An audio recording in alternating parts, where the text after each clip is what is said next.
गुजराती बहू की वापसी।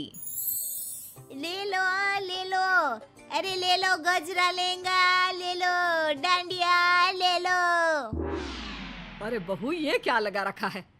तेरा पैसे कमाने का दिमाग ये तो सोच ले कि जहाँ तू ये सब बेच रही है कोई नहीं लेने वाला। गुजराती बहू हंसा जवाब देती है। अरे क्यों नहीं लेगा?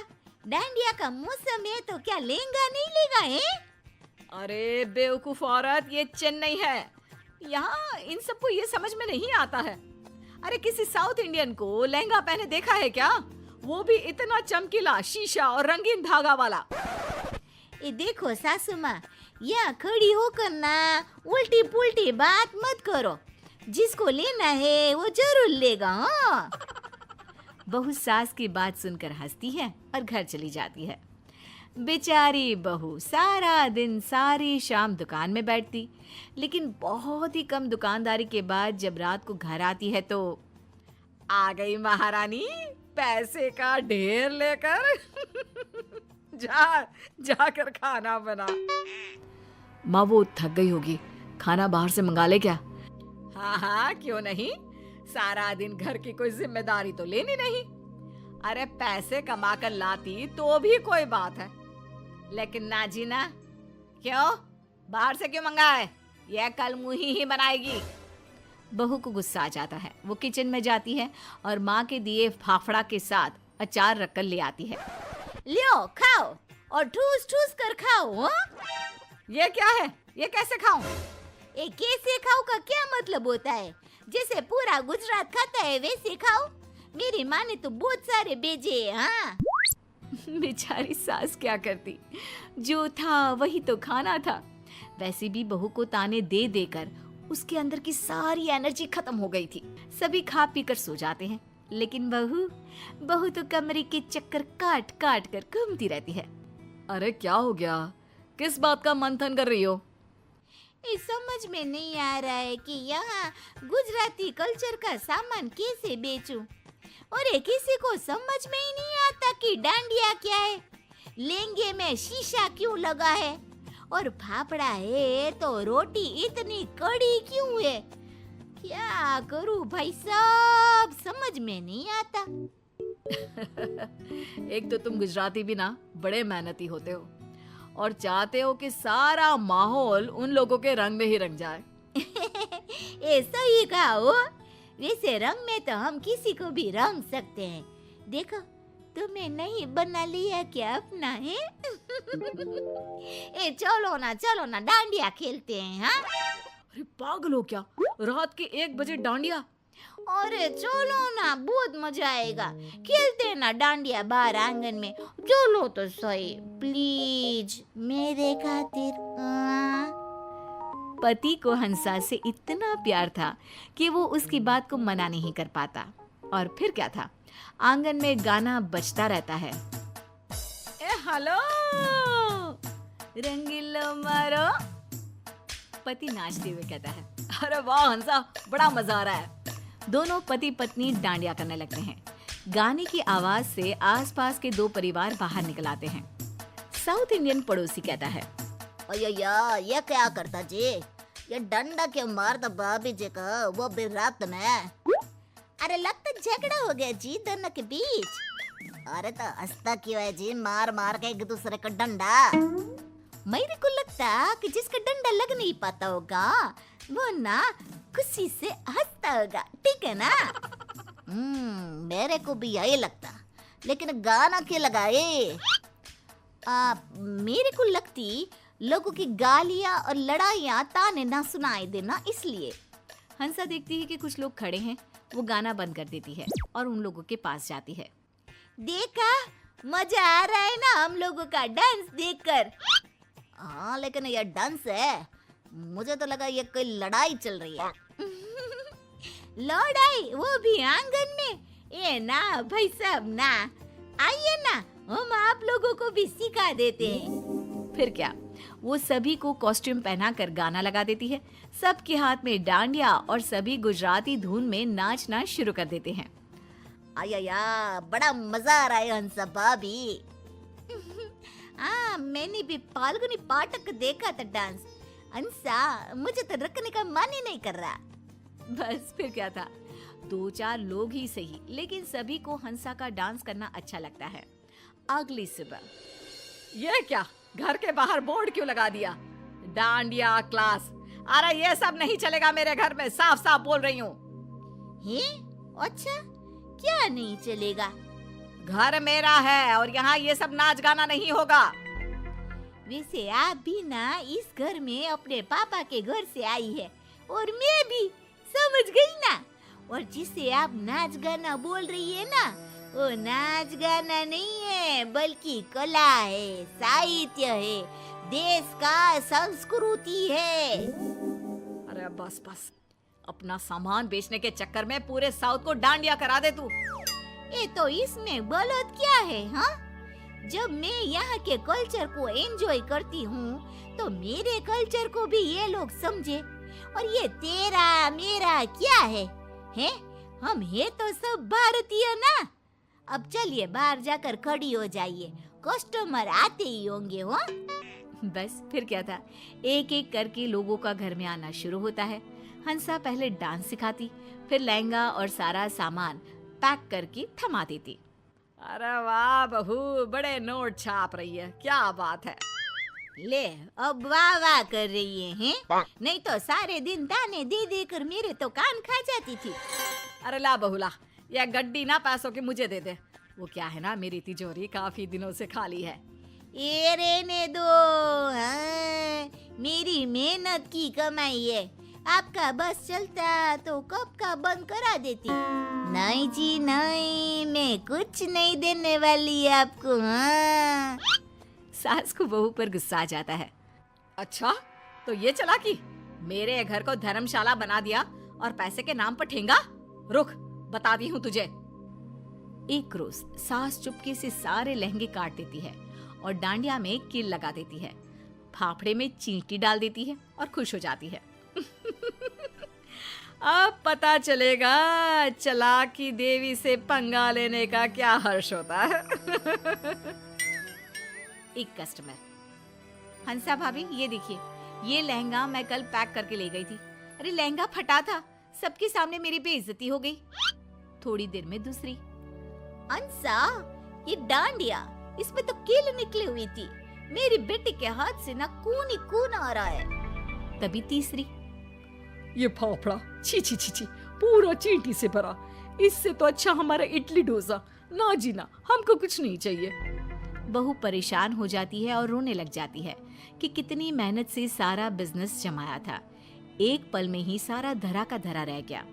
तभी सास आ जाती है। अब आया ना मजा, कहा था गड्डी दे दे, मैं रख देती हूँ तिजोरी में, लेकिन नहीं, भुगत अब। सास की बात सुनकर हंसा समझ जाती है कि ये सब तो सास का किया हुआ खेल था। ये आपने ठीक नहीं किया हो, मैं भी बदला लूंगी। ले ले, क्या बदला लेगी? देख बहू, तेरे साथ मैं सारा दिन तेरे काम में लगी रहती हूँ, तेरे कस्टमर को सामान दिखाती हूँ, बेचती हूँ, सारा दिन घर पर फाल्गुनी पाठक के गाने सुनती हूँ। अरे मेरी नींद भी डिस्टर्ब हो रही है, घर की तो शांति खत्म हो गई है। तू तो पैसे कमाकर खुश है, मुझे क्या मिला बोल। अब बहू को सास की बात सही लगती है। ये माफ कर दीजिए माँ जी, मैं समझ गई हूँ कि ये काम हम दोनों के मिलकर किए बिना नहीं होगा। आज से पैसे की गड्डी आपकी, बस। गोल्ड मेडल वाली बहू। सपना के पिता एक गरीब किसान थे। माँ पिता खेत में काम करते तो पीछे से सपना गांव के बच्चों के साथ हॉकी खेलती। एक दिन शाम को, सारा दिन खेलती रहती है, ये नहीं कि छोटे भाई को संभाले। माँ पता है, मैंने आज हॉकी में पास के गांव के लड़कों की टीम को हरा दिया। अरे वाह वाह मेरी बेटी, शाबाश। ये ले कर रुपया, जा जाकर टॉफी खा ले। सपना खुशी से पिता के गले लग जाती है और बाहर चली जाती है। अरे तुम इसको बिगाड़ रहे हो, मैं ना इसकी शादी ही करा दूंगी। ऐसा कैसे शादी करा देगी? हाँ, अभी तो उम्र खेलने की है। माँ बड़बड़ करती वहां से निकल जाती है, लेकिन शाम को उन लोगों के घर कुछ लोग आते हैं। अरे राम सुखिया, जरा ये तो बतलाओ सपना के बारे में क्या सोचा है? अरे क्या सोचना है मास्टर जी, पढ़ रही है, जितना पढ़ सकती है पढ़े, फिर शादी करवा देंगे, कोई अच्छा सा गांव का ही लड़का देख लेंगे। अरे तुम तो उसके पिता हो, तुमको कुछ नहीं पता? माँ घबरा जाती है।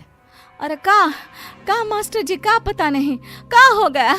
हम तो इनसे पहले ही बोल रहे थे कि लड़की की जात है, संभाल लो। अरे भाभी जी, आप भी ना कभी अच्छा भी सोच लिया करो। अरे सपना क्या खेलती है हॉकी, बड़े से बड़े आदमी भी नहीं जीत पाते हैं उससे। कल गांव में एक टीम आ रही है, लड़कियों की हॉकी खेलने उसे भेज देना, वहाँ शायद कुछ बात बन जाए।